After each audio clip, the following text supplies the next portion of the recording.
Hi friends, ఈరోజు video ఏంటంటే victory Venkatesh గారి సైన్ ద మూవీ నిన్న రిలీజ్ అయింది. నిన్నే రివ్యూ చేయాలి, కొద్దిగా ఆలస్యమైంది ఫ్రెండ్స్, ఏమనుకోవద్దు. ఇక వీడియోలోకి వెళ్ళిపోదాం. మన విక్టరీ వెంకటేష్ గారు అలాగే శైలేష్ కొనిను వీళ్ళ కాంబినేషన్లో వచ్చిన మూవీ సైన్ ద. ఇది నిన్న ప్రపంచవ్యాప్తంగా ప్యాన్ ఇండియా రేంజ్లో రిలీజ్ అయింది. మరి ఈ మూవీ ఎలా ఉంది, బాగుందా లేదా, మరి మూవీకి వెళ్ళాలా వద్దనుకుంటున్నారా? అయితే వీడియో ఎండ్ వరకు మిస్ కాకుండా చూడండి. సైన్ ద మూవీ రివ్యూ చూద్దాం పదండి. ఇక ఈ మూవీ స్టోరీ విషయానికి వస్తే, సైన్ దవ్ తనకు ఒక ఫ్లాష్ బ్యాక్ ఉంటుంది. తను అన్నీ వదిలేసి వచ్చి ఒక క్రెయిన్ ఆపరేటర్గా వర్క్ చేస్తూ ఉంటాడు. అయితే తనకు ఒక కూతురు ఉంటుంది. తన కూతురికి అనుకోకుండా ఒక వ్యాధి వస్తుంది. ఆ వ్యాధి తగ్గాలంటే ఒక ఇంజక్షన్ వేయాలి, అది కూడా 17 కోట్లు. మరి సైన్ దవ్ ఆ 17 కోట్లు ఎలా తెచ్చాడు, మరి సైకోగా ఎలా మారాడు, తన కూతుర్ని లాస్ట్కి బ్రతికించుకున్నాడా లేదా అనేది మన మూవీలో చూడాలి. చాలా బాగుంది ఫ్రెండ్స్ మూవీ మాత్రం. ఇది friends movie story line.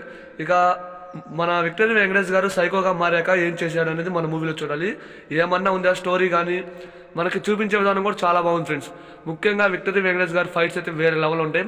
First హాఫ్లో మనకి తండ్రి కూతురి మధ్య ఎమోషనల్, అలాగే తను సైకోగా ఎలా మారాడు అని చూపించి కొద్దిగా ఫైట్స్ అయితే వేరే లెవెల్లో తీశాడు శైలేష్ కొలను. చాలా బాగున్నాయి ఫైట్స్ కూడా, కొద్దిగా డార్క్ థీమ్లో బాగున్నాయి. ఇక నెక్స్ట్ సెకండ్ హాఫ్ కూడా చాలా బాగుంది ఫ్రెండ్స్. సెకండ్ హాఫ్లో ఫస్ట్ ఫైట్ భలే ఉంటుంది, క్లైమాక్స్ అయితే వేరే లెవెల్లో ఉంది ఫ్రెండ్స్. అలాగే ఫ్రెండ్స్ ఈ మూవీకి పార్ట్ 2 కూడా ఉంది.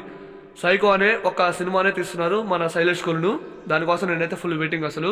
అలాగే ముఖ్యంగా ఈ మూవీకి అతిపెద్ద ప్లస్ పాయింట్ ఏంటంటే బ్యాక్గ్రౌండ్ స్కోర్, సినిమాటోగ్రఫీ, ఆ ఎడిటింగ్ కూడా చాలా బాగుంది ఫ్రెండ్స్. సాంగ్స్ అయితే నాకు అంత కనిపించలా, బ్యాక్గ్రౌండ్ స్కోర్ అదిరిపోయింది అసలు. విక్టరీ వెంకటేష్ గారి యాక్టింగ్ అయితే నెక్స్ట్ లెవెల్ అసలు, అంతే. ఈ మూవీ చాలా అంటే చాలా బాగుంది. ఫ్యామిలీ ఆడియన్స్ కూడా నచ్చుతుంది. మామూలు ఆడియన్స్ అయితే ఖచ్చితంగా వెళ్ళొచ్చు, మూవీకి వెళ్ళండి, మీకు కూడా నచ్చుతుంది. మూవీ అయితే పండక్కి హిట్ అయినట్టే ఫ్రెండ్స్. మరి ఈరోజు మన కింగ్ నాగార్జున గారి నా సమయంగా మూవీ రిలీజ్ అయింది. మరి ఎంతమంది నాగార్జున గారి సినిమాకి వెళ్తున్నారు కామెంట్ చేయండి. మరి విక్టరీ వెంకటేష్ గారి సైన్ ద మూవీ చూసారా లేదా కామెంట్ చేయండి. చూడకపోతే ఖచ్చితంగా మూవీకి వెళ్ళండి, మీకు కూడా మూవీ నచ్చుతుంది. చాలా అంటే చాలా బాగుంది ఫ్రెండ్స్. ఈ వీడియో నచ్చితే లైక్ చేయండి, వీడియోని షేర్ చేయండి. ఇంతవరకు చూసారంటే ఈ వీడియో మీకు నచ్చింది అనుకుంటున్నా.